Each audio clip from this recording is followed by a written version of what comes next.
Jean chapitre 8, verset 36. Si donc le Fils vous affranchit, vous serez réellement libre. Therefore, if the Son makes you free, you shall be free indeed. John chapter 8, verse 36. Therefore, if the Son makes you free, you shall be free indeed. Mia le evegbe mia tome le Yohanes fe agbale etame nyime bukwi blatovo adeame eyata ne evila womi abrode viola ekema mianye abrode vio vava ne evila womi abrode viola que mianye abrode vio vava novi loloto le afeto la me ple novi si o katan ten gbe asem ple amegbeto pu mi katan mi awe me gato gbena le egbe fe kekenyu ya hame ela be mi nyebe nkeke sian keke kenala le gomejechi mekala afeto eyira wo katan le sike gbobe onyo eye o yira wo katan tan keke nyue ganye siana nyekliu eye ya yira le menami kede me vieto esike mi tonwa maupenya semle nkeke ya ochi be siagbela ekpena de mi antibe mi atemu akede mi afe amenyenye alo amesike maodibe mi zunai menye eksike mi omidibe mi zune o kebon eya leke odibe mi azunai la eya nti o va mi agbodo eva mi agbobe mi azu amesi otutu eye odibe mi azunai enuma o le vevie be mi anyema elabe enunya mesia egome o ke gbogbo aye nanabe otosia egome mihle enule Yohanes fa agbaleme hele gbogbo na mi le kukui blatovo adiamebe nenyebe Yesu Kristo wo etrosi abrodevi alo amovovo alo amejojola ke etrosi amejoje vava nenyebe nyatefe novi si o le gbe ya senga popo yame nenyebe mi trosi Kristo tola yeto mi trosu kom eye menye miawe gale miado ko sikau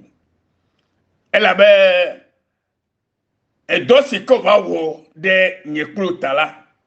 iye gome nyebe ya wo mi atrosi etokom vomido la nyebe nenyebe enouveau le miamela mi maton trosi mau kenye koketo fe koketoa to o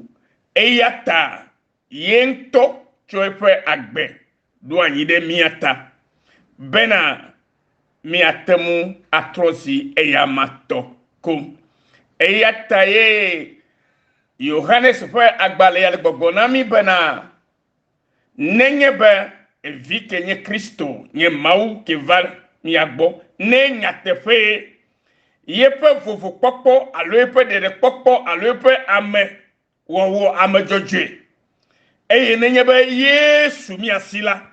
ke mi anyabe na mi kpo blibo dedele eme ela be mi nyabe maumo wanu afakple afao eye te Bible gbogbo nyere bena eyata ne evila wo mi abrode viola ekema mi anye abrode vio vava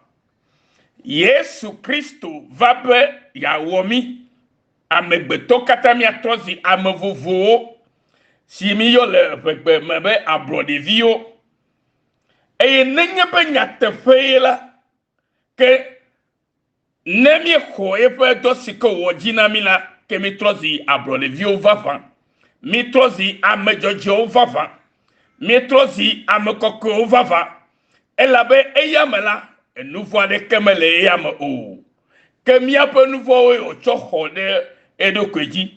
eye machieji o hwe e o choida ticho gawu eye o kle e o ko efofudi de nyeklota eye o ko kodi le nouveau atalo eye emegbela efo yeye nene makao nyene mi oha betala e nouveau lo mi nye le tomado ke adan ple fao owo yena be mi katami trosi nouveau wala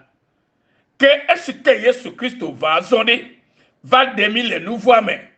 Eye ocho nouveau ato dare do kweji, eye ta okudo, eye odido, eye megbe ofo ebe azona, ye wonu kata nouveau, eye azona, amesi o kata la kweji cela, wa yobe abrode vio, eye takeye Bible a gouvernement, nenye pe ngate feye no vigne. Eko apeto Jésus Christ dit cela, na nyabe etrozi abrode viva van. Volinye be egagbulo na be awo yemenye abrode viva van. Yemenye amejoje le Kristo mola ke gomenye be mekpoko yefe enyala jise o. Eye atemele gbefa de ono be na sebena amesike ko Kristo jise nyatefe toke trochi me nyatefe la etrozi ame bubukura ke ye me galedo ke siu ke trozi Kristo to ye to eminye azo ye khomi cho weto menye mia we khoyo e ya khomi cho weto e ma lo be nouveau ne no mia me e ya khomi cho weto ta e na be okude nouveau tanamiro e yo cho mi khocho weto mi o mi mo kho na Kristo amerika me ka go be me mi ba kho Kristo mi ba kho Yesu Yesu yo kho na mi cho wona eto nemi kola le sibanu enuene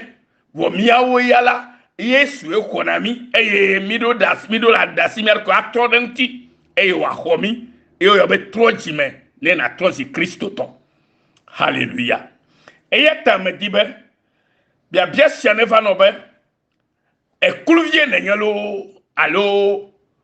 evi apevie ne nyema ha ekuluvie ne nyalo alo apevie ne nyema Nemi vle nous le Yeremia fagbale etame eve pukui ame we de kele aide we nyamela ele gbogbo na mi la fima bena de edukwade doli efe mawua evo onye menye mawuo onye hafi oa de eduko keminye na mawu de mi adoli mawu alo mi agbobe mawu mawo dosike ova wona mi otaye mi adoli be de mi atofe gome sesenua awo mi medo la doli mawu la be mawu de kakweli ke va choe va gbedo anyi de mi ata ke trozi vi eye ova mi agbo be afi mi ato trozi eto elle a un nouveau mêlé à moi. Mi a pas nouveau idée et au trade de chiffre. Faut la me coucou domaine quelque toi ben. Hey brother, yes. You want me ye. Ameye de. Oh. Et nous coucou la gagne pas de meya. A wode. Nous y a fait pas de mille nami be siak be ya. Et a wasi bebe et à la ti to mon amourone gake enyasi kenye nyato metia maudibe amesia menanyala nena kpode de netrozi amekeye dibe nanyala yenye sia bena amesia meke ho Kristo jisela edo la nyabe Kristo yenye mau eye Kristo kenye yes Kristo kenye Yesu alo Yesu kenye Kristo la yenye mau ke wonu kata eye de keme kato de keme chak pojota ke chomia po nouveau boy la ne khoezi selenya tepeme le jime to tro va famela e trozi ametohede keye oyobe abrodevi alo amofufu alo amejoje eye tagobe de duko adoli maune edo kwe keye menye mawu oa novinye aude apatobe jifo miape enuneku le esiata miape lame neble fu eye miape mo na wo ya elabena nye duko wo evo pomevi eve ogble nye amesi nye echi gbagbel vudoladi be yoade echido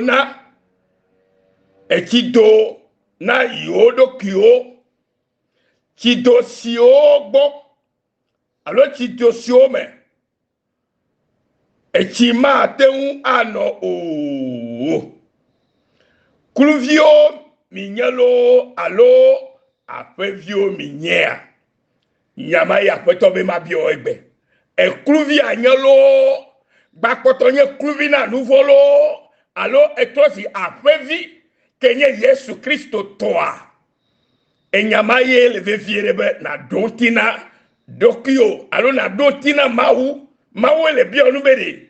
owo kele gbogbo enye Kristo tore ekluvie na ganyene nuvolo alo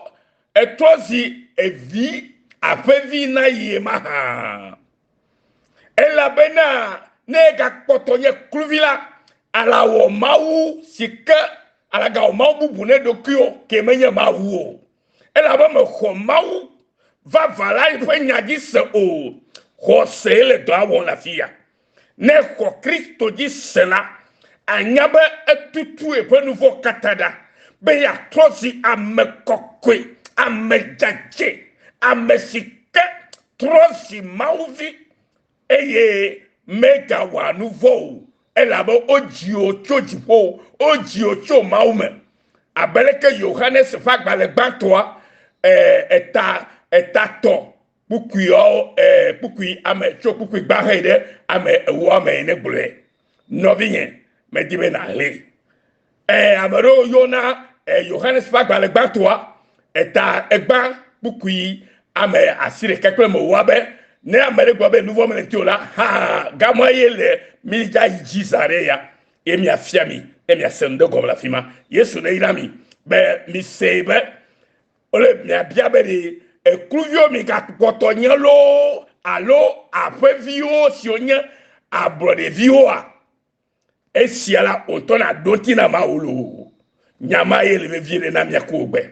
e me di bontona agele yire mi apagbale ya ne na sendo goma Yesu ne irao be esenya yo gome alebe na wota chiacho gbeji bena maga poto ano doko flu ela bena ne gale doko pom le ekluvi nyenye mena nouveau la ke ele popona Yesu bena edo sike va wore tala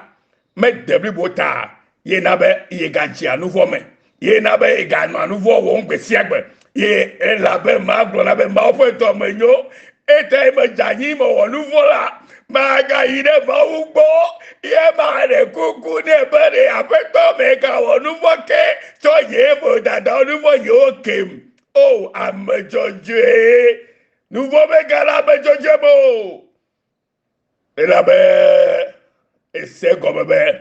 menye we wo nouveau o jimi de mai America ke na be mi jemela America va de mi leme be mi atrozi ye tokulu ba one yo be se Yesu yo o ya maulolo afajilo afagbe to for this mission Australia panyibaji na amesiamalo Yesu na ila mikakaka Yesu bon kwame